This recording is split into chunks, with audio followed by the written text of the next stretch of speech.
지난 시즌 롯데 자이언츠가 무너진 결정적인 이유, 결국 외국인 선발의 실패였습니다. 기대를 걸었던 카드들이 제 역할을 해주지 못했고 선발 붕괴는 그대로 시즌 하락세로 이어졌죠. 그래서 올 시즌을 앞둔 롯데 선발진을 바라보는 시선도 여전히 불안합니다. 하지만 이번에는 상황이 다른데요. 대만 스프링 캠프에서 처음 공개된 불펜 피칭부터 분위기가 완전히 바뀌었죠. 엘빈 로드리게스와 제레미 비슬리 두 외국인 투수의 구위에 선수단과 코칭 스태프 모두가 놀랐고 현장에서는 폰세급 그 이상이라는 평가까지 나오고 있습니다. 물론 외국인 투수만 잘 던진다고 끝나는 건 아닙니다. 이번 시즌 롯데가 가을 야구를 노리려면 박세웅과 나균환이 제 몫을 해줘야 하고 무엇보다 확실한 5선발을 찾는 게 핵심 과제죠. 이번 영상에서는 롯데 자이언츠의 1사선발부터 5선발 후보 그리고 대체 자원까지 이번 시즌 선발진이 어떻게 구성될지 지금부터 하나씩 살펴보겠습니다. 이번 시즌 롯데 자이언츠 선발진의 모든 출발점은 단연 외국인 원투펀치입니다. 1선발과 2선발을 맡게 될 엘빈 로드리게스와 제레미 비슬리 이 두 명이 어떤 퍼포먼스를 보여주느냐에 따라 올 시즌 롯데의 방향성이 거의 결정된다고 봐도 과언이 아니죠. 먼저 1선발 엘빈 로드리게스입니다. 195cm의 큰 체격에서 뿜어져 나오는 평균 149, 152km의 포심 패스트볼은 KBO 기준에서도 최상급 구위로 평가받고 있습니다. 특히 이 포심은 단순히 빠르기만 한 공이 아니라 수직 무브먼트가 뛰어나 타자 배트 위로 떠오르는 성질이 강한 공이라는 점이 핵심인데요. 여기에 슬라이더, 체인지업, 커브까지 변화구 구색도 충분하죠. 불펜 투구에서 보여준 가장 인상적인 장면은 전력 투구가 아니었음에도 미트에 꽂히는 공의 묵직함이 확연히 다르다는 점이었습니다.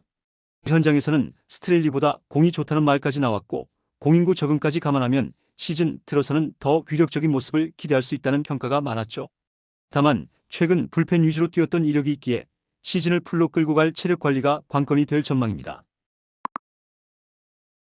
이어서 2선발 제레미 비슬리입니다. 비슬리는 로드리게스와는 또 다른 결의 투수인데요. 평균 149km의 포심에 슬라이더, 커터, 스플리터를 조합하는데 특히 낮은 팔각도에서 나오는 슬라이더의 횡적 움직임이 상당히 위협적입니다. 좌타자 상대로도 커터를 적극 활용하면서 우투수임에도 좌우 스플릿이 크지 않다는 점이 장점으로 꼽히죠.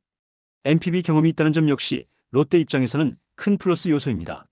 스트라이크 존 활용, 타자, 승부 패턴, 경기 운영 능력에서 이미 아시아 야구에 대한 이해도가 높다는 평가를 받고 있죠.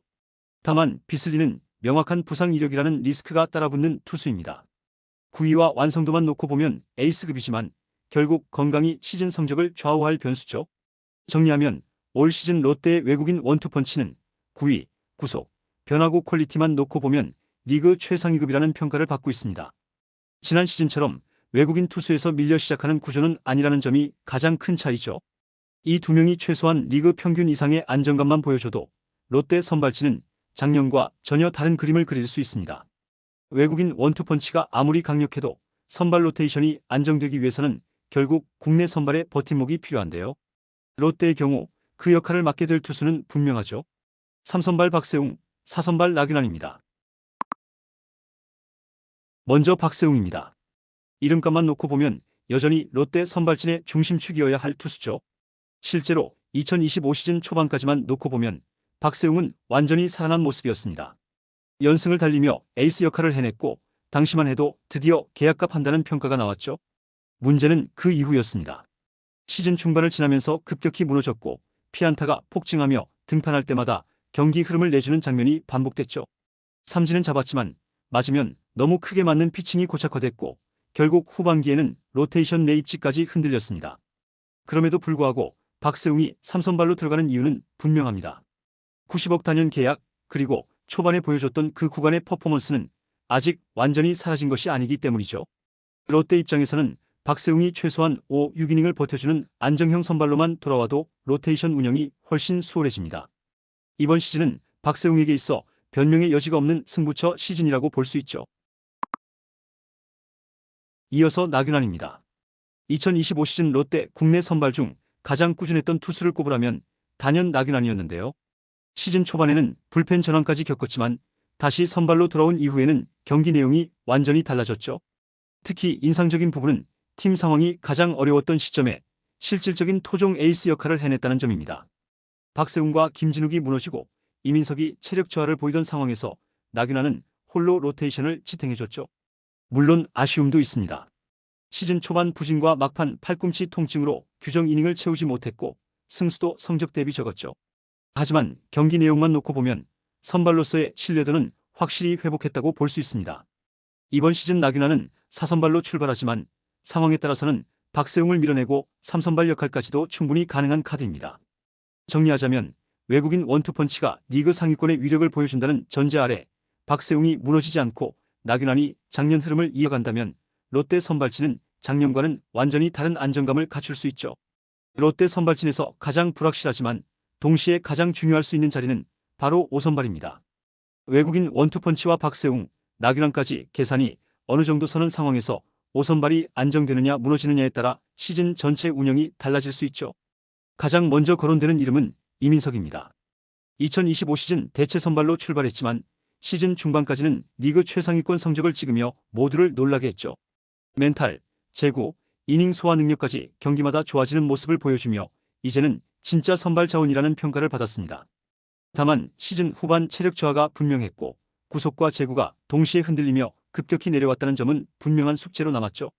그래도 경험을 한번 제대로 했다는 점에서 현재 후보 중 가장 현실적인 5선발 카드인 것은 부정하기 어렵습니다. 다음은 쿄야마 마사야입니다. 아시아 쿼터로 영입된 투수지만 아직까지는 평가가 극단적으로 갈립니다. 분명 구속은 빠르고 포크볼이라는 확실한 무기는 있죠. 다만 패스트볼의 구종 가치가 낮고 제구가 불안정하다는 점은 선발로 쓰기엔 큰 리스크입니다. 구단은 선발로 다시 빌드업해보겠다는 입장이지만 김태형 감독의 발언을 보면 중간 개투 혹은 스윙맨 가능성도 열어둔 상태죠.